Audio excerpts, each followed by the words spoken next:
Hello everybody and welcome to my newest project. After getting off of a hiatus for a week, well, I kinda had to because it was finals week and there were two huge projects for a grade. So yeah, all in all, I hope I did good because after all, I only got one more semester left in college and then I graduate yet again with a bachelor's. Anyway, now for the task at hand, Final Fantasy VIII. Originally, I was going to play this alongside of 13. Unfortunately, things happened with my Xbox earlier on in 2015. And by that, I mean by near the end of the year, the Xbox 360, disc tray was broken, so I'm gonna have to replace it, and I'm still in the midst of replacing it, and an emergency happened where I didn't have the money to do so. I will eventually, but right now, Final Fantasy VIII is going to be one of the playthroughs that I will be playing for this year, starting off, and we're kicking off things good. I mean, I had to end Game of Thrones at the beginning of the year, but still, it's alright, I mean, this game may be a fan favorite for some, and a fan disfavorite for others. Me, I'm sort of in between. While I do like the game's F&B, and I do like the game's designs, there are some, and I also like the battling system in this game. It's easy to go along, to actually catch on, and of course the game will pretty much beat the system into you. That is also the problem. They could have done so much with this game that would have actually made it better than 7. Even though 10 is better than 7. Still, this game is a dead ringer for my like between 7 and 8. Again, I'm telling you all, 12 and 10 are my favorites. And I do believe 6 is in 3rd place. So this game would probably have to be in 5th. So, how do we start this off? By explaining as to why is there frame rate drops. And why do you see keyboards? Well, here's the thing, ladies and gentlemen. I'm playing this game via Steam. And because of the fact that I'm playing this game on Steam,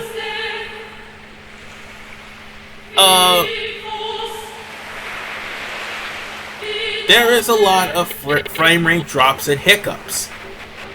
Again, the recorder that I use, which is Muvave version 6, it can record HD, but sometimes it will drop frame rate. I use that software also to record all of the Kirby games and Super Mario RPG. So, yeah. This game right here is going to be my, Monday, Tuesday, and Wednesday playthrough.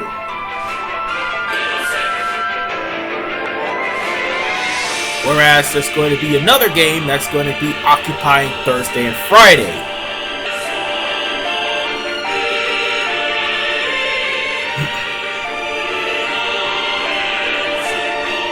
Anyway,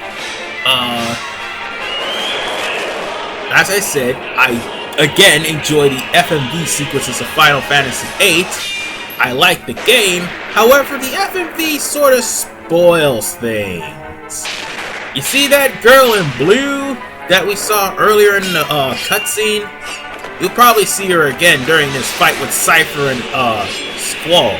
Oh, by the way, also the music here is epic too. I mean, not as epic as 10's soundtrack, but it's still epic nonetheless. But yeah, you see that girl in blue? Yeah, that's Squall's main interest. And by main interest, I mean forced upon him main interest. Because everybody knows Squall. Squall has two types of responses whenever he speaks to people. It's none of your business and ellipses. But mostly ellipses. Meanwhile, Squall is fighting Seifer in a training ground, and of course, they're using gun blades. Yes, I know, gun blades are ridiculous. But you know what? I beg to differ. Oh, that cheating bastard actually used Fire Up.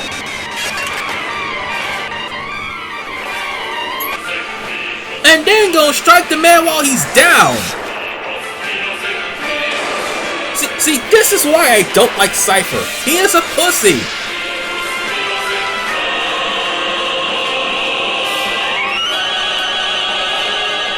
Oh, and just so we're clear,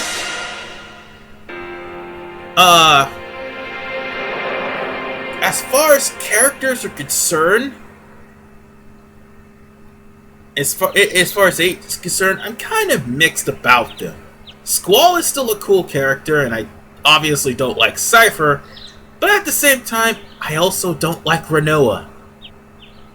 Now, I know what you're gonna say, but I just don't like her. I really don't. I don't feel anything for her.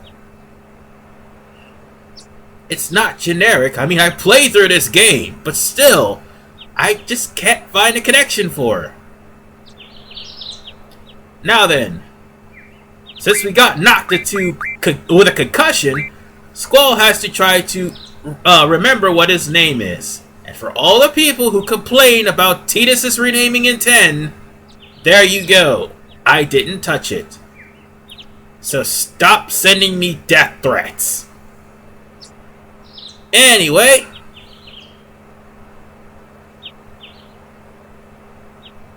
it honestly does not matter how you answer in this section of the game, because the answer will pretty much lead to the same thing.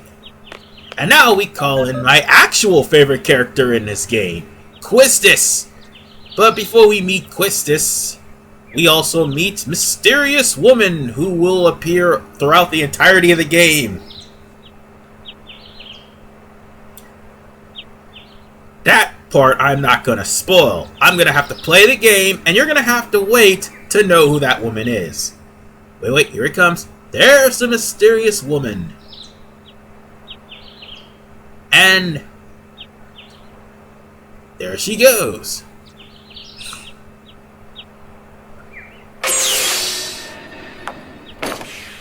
Now, why do I like Quistis so much? How shall I put this? Of all the blue mages, Kimahri and Quistis are probably two of the characters I like out of the blue mages.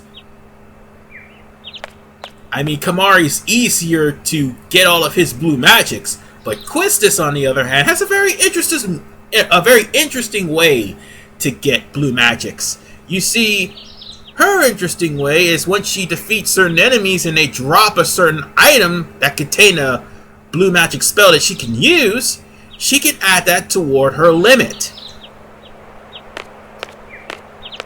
Now, the mechanics of the game. How should I put this?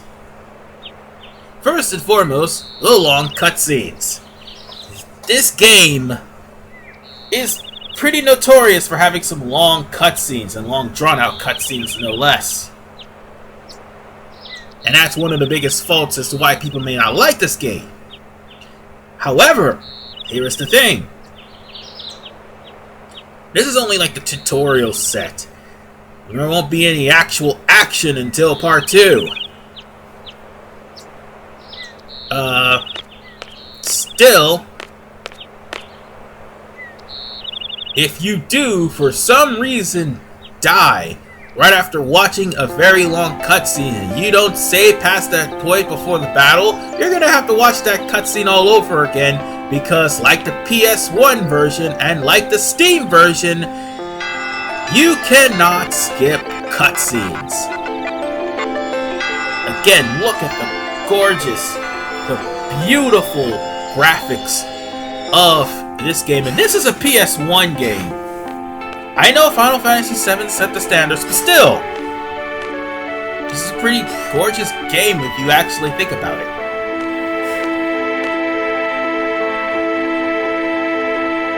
And so, Quistis is the instructor of this group of military soldiers known as Seed. It's basically a military academy. And they're mercenaries for hire in a way. But because of the opening cutscene, Squall missed the field exam. Which is of no fault of his. Meaning he's gonna have to take the field exam. Oh wait, never mind. Take the first exam before actually taking the field exam. So, that means he'll actually have to take the pre-test first. And the pre-test is actual battle. So what exactly is the pre-test? Oh, and by the way, Seifer's being reprimanded for being a douche. But of course, that's not going to change the fact that Seifer's a douche. But anyway, what is the actual pre-test, by the way? I might as well call it that because that's what it is. You're going to be hunting for a GF, or Guardian Force, which is the summonings for this game. Now see, here's the thing. Final Fantasy VIII is the last game up until 12 where summonings are actually not relegated to one person. Okay, I take that back. 9 is the last game that has the summonings not relegated to one person. And speaking of which, you get 2 summonings by doing the tutorial. Excuse me.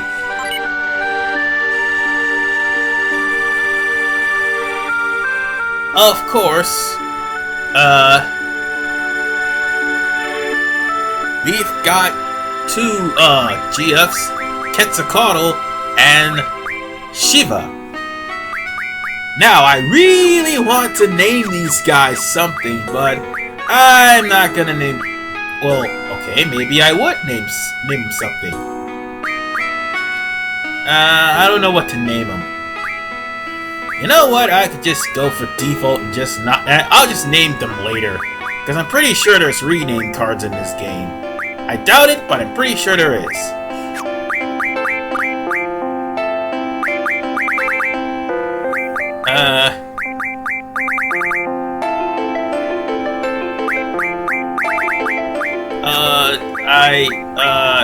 Damn it, you know what?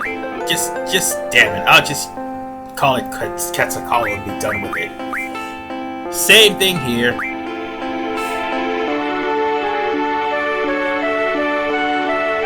So what these GFs are supposed to do,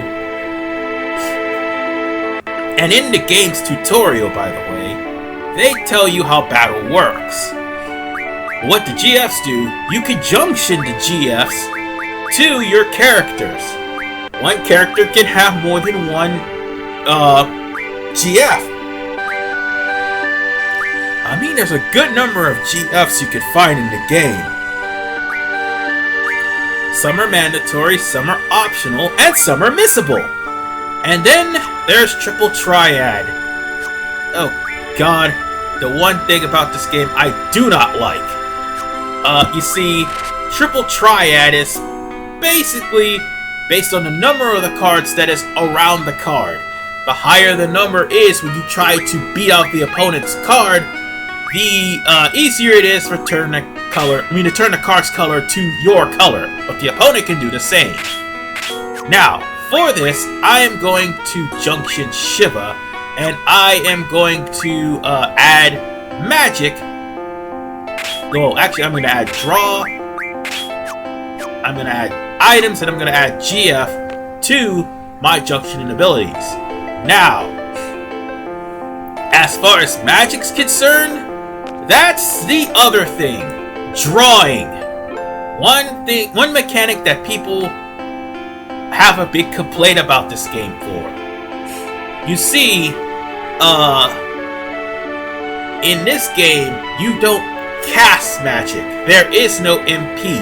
You have to draw it and you have to stock it. But considering that the Guardian Forces and your own physical abilities is stronger than most of the spells in the game, they're rarely even used. As a matter of fact, you see that slot that was in the junctioning earlier? That is actually where you're going to be using your magic for, to junction your stats. I kid you not. So, yeah. There's that. And now we're going to be going with Quistis in order for you to start your exam. And Quistis will also remind you to review the study guide in order for you to get the GFs Quetzalcoatl and Quistis.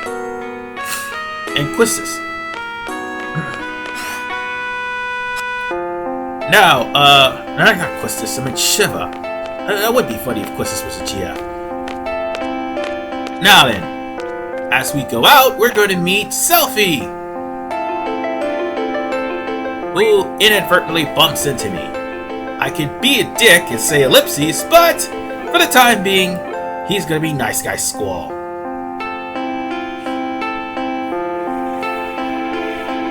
And there's one thing about Selphie. She is very chipper and energetic. Oh, and she has a fascination for trains. Okay, no, get that thought out of your head. I mean, she likes to ride on trains. You'll see. But anyway, you can offer to escort Selphie, or you don't have to. The dialogue will actually change in a later event. But I'm gonna go ahead and escort her because I also need to show off a few things here in this area, due to the fact that this will be one of your main hub worlds. Oh, also talk to this guy if you want to get the cards for Triple Triad. Ironically enough, Triple Triad is actually the means you need to get the most powerful weapon in Squall's arsenal, the Leonheart. By playing lots of Triple Triad, you may inadvertently get, you may actually get cards, which if you have an GF that will give you the ability Card Mod, will turn into items needed for fusion, so you could go on, or crafting if you will, so you can merge your weapon into more powerful weapons. But you also need magazines in order for you to do that. And that won't come till later, and I'll explain further when it does. Anyway, this is the school's directory. This will make traveling a hell of a lot easier than walking around. Well, it would. You just go there. However, you still gotta walk around to get back to the front gate. Anyway, the dormitory's where you heal. The cafeteria, if you go there now, you'll end up being... That's actually the first place you could officially meet Zell, but for the time being, we go to places that are important, like the library, for instance. The library actually has an important thing. So, we could go there once we're finished explaining where things are. And we could also go to the infirmary as well.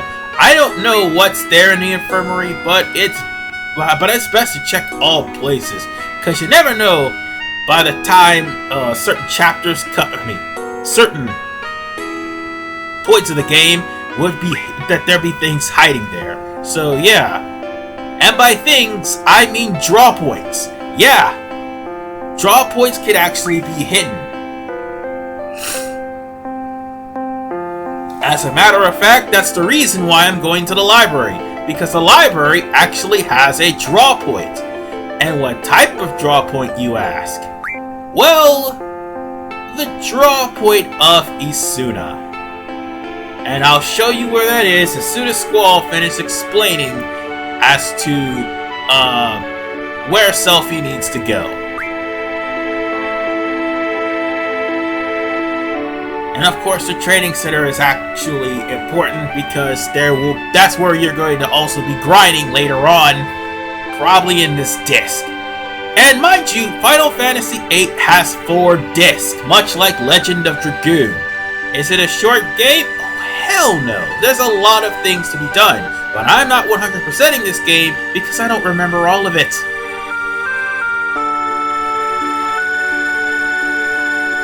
I will, however, tell you the most important stuff. So, with that said,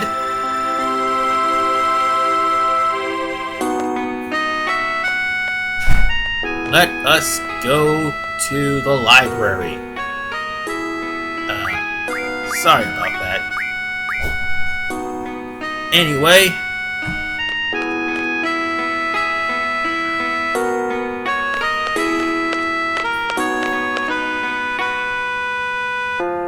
now, apparently the library receptionist you're supposed to talk to for a side quest with Zell, but I will wait till after certain points we could get it. And that's just basically where you find a draw point for the Isuna. You'll get about 6 of them. And I do believe there was something called an occult fan here. I'm not sure, but this is all part of a side quest with Zell. And that occult fan is part of a side quest for something else. But chances are I might not get it. And I apologize for the slamming. I really do.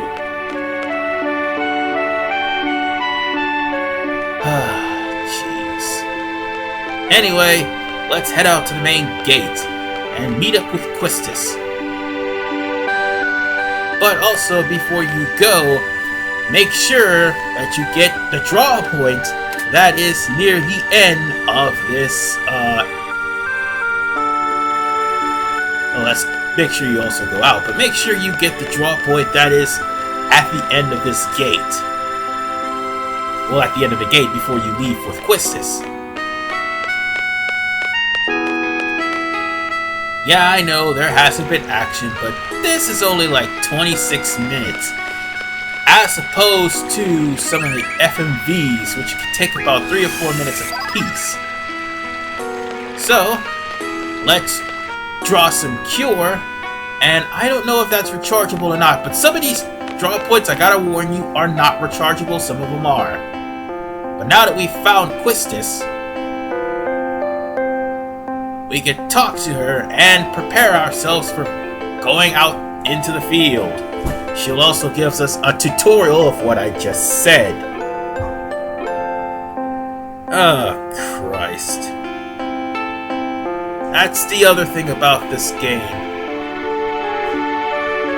If you already watched the tutorial or read a tutorial up on the battle, they give you a tutorial for everything.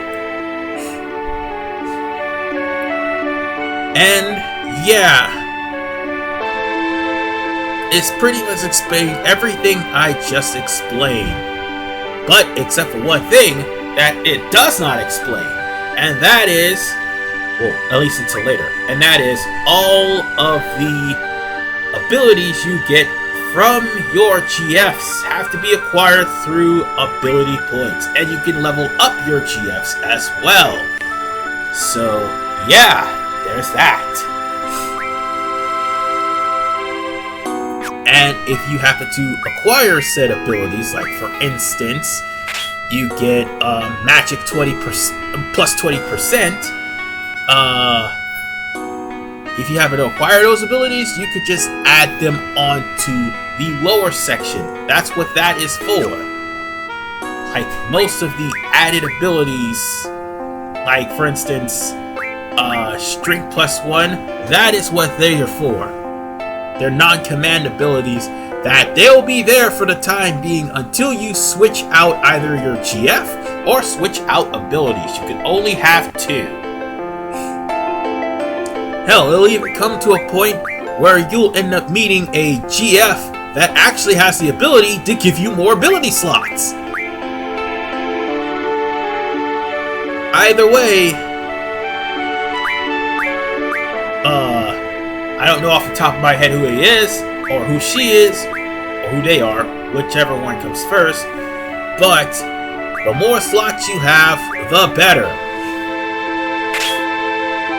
But nonetheless, we're almost done, because once we're done with Quistis' tutorial, we'll set out into the field, and we're going to be grinding our behinds off. Because that is the one point of this game that not many people like. You have to grind up, you have to draw a lot of magic in order for you to even stand a chance in the fire cave.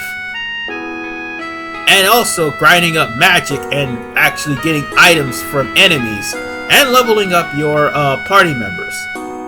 However, don't get too crazy about leveling up your party members.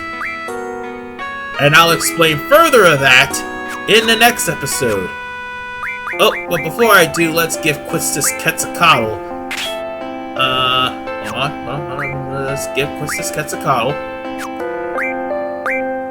And the next time you meet, I also could bring one other comparison. Unlike the PS1 version, Steam has a little bonus called Magic Booster, which will give you 100 of level 1, 2, and 3 spells.